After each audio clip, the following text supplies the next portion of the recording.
శ్రీమాత్రే నమ. జయ గురు దత్తాత్రేయ నమ. ఈ వీడియోలో మనం కుంభరాశి వారికి మార్చి 15 నుంచి 21 మధ్యలో జరగబోయే వారఫలాలు పరిశీలించినప్పుడు మరి కుంభరాశి వారికి ప్రస్తుతం ధనస్థానంలో, కుటుంబ స్థానంలో 3 గ్రహాలు సంచరించడం, ప్రధానంగా శుక్రుడు ఈ కుంభరాశి వారికి యోగకారకుడు, చతుర్థ భాగ్యాధిపతిగా. అటువంటి శుక్రుడు ధనస్థానంలో సంచరిస్తూ రాష్ట్రాధిపతి శనితో కలిసి ఉన్నాడు. ఇది కంప్లీట్గా ఇప్పటి వరకు వ్యక్తిగతంగా మీరు, మీ కుటుంబ సభ్యులు ఎదుర్కొన్నటువంటి ఆర్థిక పరమైనటువంటి సమస్యలు పరిష్కారం అవుతాయి. చాలా కాలంగా మీకు, మీ కుటుంబానికి దూరంగా ఉన్నటువంటి మీ బంధువులు, అంటే మీ కుమార్తె, కోడలో, ఎవరో ఒకరు తిరిగి మళ్ళా మీ కుటుంబంలో కలుసుకొని మీ కుటుంబ పరిస్థితి, వ్యక్తిగతంగా మీ పరిస్థితి గమనించి మీకు సంపూర్ణంగా ఆర్థిక పరంగా అండదండలుగా ఉండే అవకాశం ఉంది. అలాగే ఈ సమయంలో మీ పేరుతో స్థిరంగా వచ్చే ఆదాయం ఏర్పాటు చేయడం కానీ, లేదంటే మీకు ఏదైనా ఒక స్థిరాస్తి కొనిపెట్టడం కానీ జరిగే అవకాశం ఉంది. ప్రధానంగా ఈ కుటుంబంలో, ఈ రాశిలో ఉన్నటువంటి స్త్రీలకి, వ్యక్తిగతంగా స్త్రీలకు కానీ, కుటుంబంలో ఉన్నటువంటి స్త్రీలకు కానీ ఉద్యోగ అవకాశాలు రావడం జరుగుతుంది. కొత్తగా మీరు ఎడ్యుకేషన్ కంప్లీట్ చేసి క్యాంపస్ సెలక్షన్లో అన్న వస్తుంది. మీరు ఏదైనా వృత్తిలో, అది ఏదైనా కళారంగంలో కానీ, డ్యాన్సు, మ్యూజిక్ అటువంటి అవ్వచ్చు, చేతి వృత్తులు అవ్వచ్చు, ముఖ్యంగా ఈ లేడీస్ సంబంధించిన వృత్తిలో ఫ్యాషన్ డిజైనింగు, లేదంటే ఈ కుట్టు సంబంధించింది టైలరింగు, అటువంటి వాటిలో ఉన్నా సరే కంప్లీట్గా మీకు మీ యొక్క స్థాయికి తగ్గట్టుగా ఉపాధి అవకాశాలు లభించడం జరుగుతుంది. అలాగే వివాహం కొరకు మీ కుటుంబంలో ఎవరైతే ఎదురు చూస్తున్నారో వారికి ఈ సమయంలో వివాహ ప్రయత్నాలు చాలా వరకు ఫలిస్తాయి. దాంతోపాటుగా రవిగ్రహం కూడా ఇదే వారం అంతా ఇంచుమించుగా ఒక నెల రోజుల పాటు ఇదే రాశిలో సంచరించడం వల్ల మీకు ఏదైనా ప్రభుత్వ పదవికి అవకాశం ఉన్నా, ఒక ప్రభుత్వ ఉద్యోగం రావాల్సి ఉన్నా, ఒక నామినేటెడ్ పోస్ట్ రావాల్సి ఉన్నా, ఈ సమయంలో మీరు ప్రయత్నం చేయడం వల్ల కంప్లీట్గా వ్యక్తిగతంగా మీకు కానీ, మీ కుటుంబంలో ఒకరికి ప్రభుత్వ హోదా, లేదంటే ఎటువంటి గవర్నమెంట్ సర్వీస్ లాంటిది వారసత్వంగా రావాల్సింది రావడం జరుగుతుంది. అలాగే ప్రభుత్వ పథకాలు కూడా మీకు అనుకూలంగా రావడం జరుగుతూ ఉంటుంది. ఇది ఒక పక్కన పెడితే, రాశి యందు ఉన్నటువంటి రాశ్యాధిపతి రాహు చాలా విపరీతంగా మీరు ట్రై చేస్తుంటే మీకు వ్యతిరేకంగా కొంతమంది పనిచేస్తూ ఉంటారు. అంటే కుజుడు రాశి యందు సంచరిస్తూ రాహుతో కలియడం వల్ల చిన్న విషయానికి కూడా బాగా ఎమోషన్, కోపానికి ఫీల్ అవ్వడం, ఎదుటివారు ఏమి చెప్పినా దాన్ని అర్థం చేసుకోకుండా ఓవర్గా రియాక్ట్ అవ్వడం, ప్రతి వాళ్ళ మీద విమర్శనలుగా చూడటం, ప్రతి వారిని శత్రువుగానే చూడటం, ఈ విధమైనటువంటి భావన మీతో కలుగుతూ కొన్ని వచ్చిన అవకాశాలు పోగొట్టుకోవడం జరుగుతూ ఉంటుంది. మీకు మంచి చేద్దామని వచ్చిన వారిని కూడా మీరు అర్థం చేసుకోకుండా వారిని దూరం చేయడం జరుగుతూ ఉంటుంది. ఈ విషయంలో కొంత జాగ్రత్తగా మీరు ఆలోచించడం మంచిది. ఇక బుధుడు రాశిలో సంచరించడం కూడా కొన్ని కొత్త అవకాశాలు వస్తూ ఉంటాయి. ఒకేసారి వచ్చిన అవకాశాలు కూడా 2-3 ఒకేసారి రావడం వల్ల కూడా కొంత సందిగ్ధత ఏర్పడుతూ ఉంటుంది.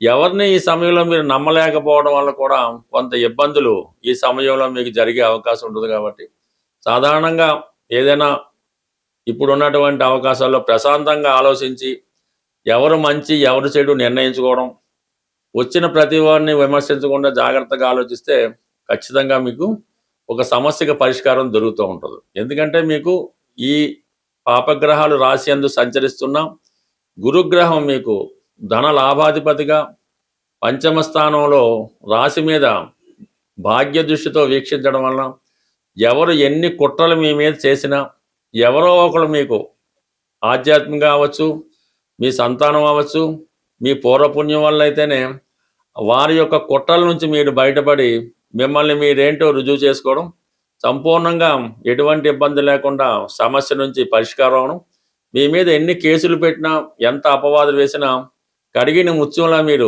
ఈ సమయంలో బయటికి రావడం జరుగుతుంది. కేవలం మనోధైర్యంతో సమస్యలను పోరాటం చేస్తూ ఉండండి. సమస్య దానికదే పరిష్కారమై అన్నీ మీకు అనుకూలంగా మారడం జరుగుతుంది. ఈ వారంలో మనకి ఉగాది నూతన సంవత్సరం రాబోతుంది. అయితే ఉగాది నాటికి ఈ గ్రహాలన్నీ రాహు కేతువు యొక్క యాక్సెస్లోకి రావడం వల్ల ఒక విధమైనటువంటి కాలసర్పదోషం ఉండగా ఈ ఉగాది ప్రారంభం అవడం జరిగింది. అంటే దీనివల్ల సంపూర్ణంగా రావాల్సినటువంటి ఫలితాలు సకాలంలో అందుకోలేకపోవడం జరుగుతుంది. కొన్ని అనుకోని ఇబ్బందులు, సమస్యలు వ్యక్తిగతంగా, అంతర్గతంగా అటు దేశాల మధ్య విభేదాలు రావచ్చు, రాష్ట్రాల మధ్య విభేదాలు రావచ్చు, రాజకీయ నాయకుల మధ్య విభేదాలు రావచ్చు.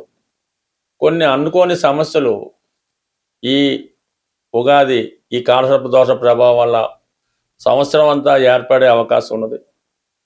అయితే మరి ఈ సంవత్సరానికి రాజు గురువు అవటం వల్ల ఆధ్యాత్మిక శక్తితో, అంటే బాగా ప్రతి ఒక్కరు కూడా పూర్తిగా దైవం మీద భారం వేయడం వల్ల, అంటే అది నిరంతరం ఏదో ఒక భగవన్నామ స్మరణ అది అలవాటుగా చేసుకొని, ఎవరు మతాన్ని బట్టి, ఎవరి యొక్క అలవాటును బట్టి, ఆలోచనను బట్టి, సాంప్రదాయాన్ని బట్టి అది మీరు మననం చేసుకోవడం వల్ల చిన్నపాటి మంత్రం అవ్వచ్చు, లేదంటే పెద్దదన్న అవ్వచ్చు, మరి ఎక్కువగా మరి అందరికీ జగత్రక్షకుడైనటువంటి ఆ శ్రీమన్నారాయణుడు వెంకటేశ్వర స్వామి అవ్వచ్చు, విష్ణుమూర్తి అవ్వచ్చు, అంటే ప్రధానంగా విష్ణు సహస్రనామాన్ని పారాయణ చేయడం వల్ల,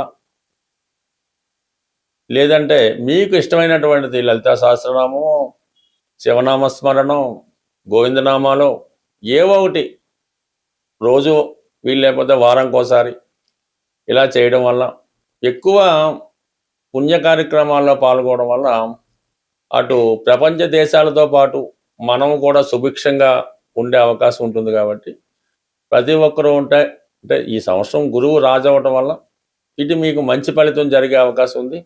అందరితో పాటు మనము బాగుండాలనే మన ఆలోచన కూడా నెరవేరే అవకాశం ఉంది. కాబట్టి సాధ్యమైనంత వరకు మరి భగవన్నామ స్మరణ చేస్తూ ఎవరినైనా మరి దేవాలయాల్ని రక్షించడం, ధర్మాన్ని రక్షించడం, ఇవన్నీ చేయడం వల్ల చాలా వరకు ప్రతి ఒక్కరికి మంచి ఫలితాలు రావడం జరుగుతూ ఉంటుంది. అలాగే ఈ ఉగాది రోజు మీకు కామన్గా మరి ఎవరైతే తొందరగా వివాహం జరగాలి, లేదంటే ఉద్యోగం రావాలి అని కోరుకుంటున్నారో ఈరోజు వాళ్ళు కనీసం అంటే ఈ నవధాన్యాల్లో ప్రధానంగా 3 పెసలు, మినుములు, కందులు, గోధుమలు ఏవో ఒక 3 ప్రధానంగా తీసుకొని మీ పిడికిలతో ఒక్కొక్క పిడికిలతో ఒక్కొక్కటి, అంటే 3 తీసుకోండి. ఒక పిడికిలతో మినుములు అవ్వచ్చు, పెసలు అవ్వచ్చు, గోధుమలు అవ్వచ్చు, కందులు అవ్వచ్చు, ఇది 3 పిడికిలు ఒకే పాత్రలో పోసి చక్కగా నానబెట్టి అవి నానిన తర్వాత ఏదైనా గోవుకి, చక్కని కామధేనుకో గోవుకో అది పెట్టడం వల్ల ఆ గోవు తింటుండగా మీరు గోవు చుట్టూ 3 ప్రదక్షిణలు చేసి ఆ గోవుకి నమస్కారం చేయడం వల్ల, ఇంకా అవకాశం ఉన్నవాళ్ళు గోపూజది చేసుకుంటే చాలా మంచిది. బట్ ఏదైనా ఉగాది నాడు ఈ కార్యక్రమం చేయడం వల్ల గోవుకి సంతృప్తి కలిగించడం వల్ల కంప్లీట్గా మీకు ఈ చక్కని ఈ ధనయోగం కానీ పెళ్లి కానీ జరుగుతూ ఉంటుంది. ఈ మధ్యకాలంలో బాగా సక్సెస్ఫుల్ రెమెడీ ఏంటంటే ఈ బంగారు సిల్వర్ అమ్మే షాపుల్లో ఆవు దూడతో చేసినటువంటి, అంటే ఆవు దూడ వెండితో చేసినటువంటి చిన్న ప్రతిమ, ఒక 3 గ్రాములు 5 గ్రాములు అయినా పర్లేదు, అవి రెడీమేడ్గా దొరుకుతున్నాయి. అవి మీ వ్యాపార సంస్థలో మీ క్యాష్ బాక్స్లో అన్నా వేసుకోండి, మీ పాకెట్లో అన్నా పెట్టుకోండి, వీలైతే మీ పర్సులో అన్నా పెట్టుకోండి, మీ క్యాష్ బీరువాలో అన్నా పెట్టుకోండి. దాన్ని పెట్టుకొని మర్చిపోండి, నిరంతరం ధనం మీకు అందులో పెరుగుతూనే ఉంటుంది. ఈ వెండితో చేసినటువంటి ఆవు దూడ బొమ్మ మీ క్యాష్ బాక్స్లో పెట్టుకున్నా, మీ దగ్గర ఉంచుకున్నా మీకు ధనానికి లోటు రాకుండా 100% పనిచేస్తుంది.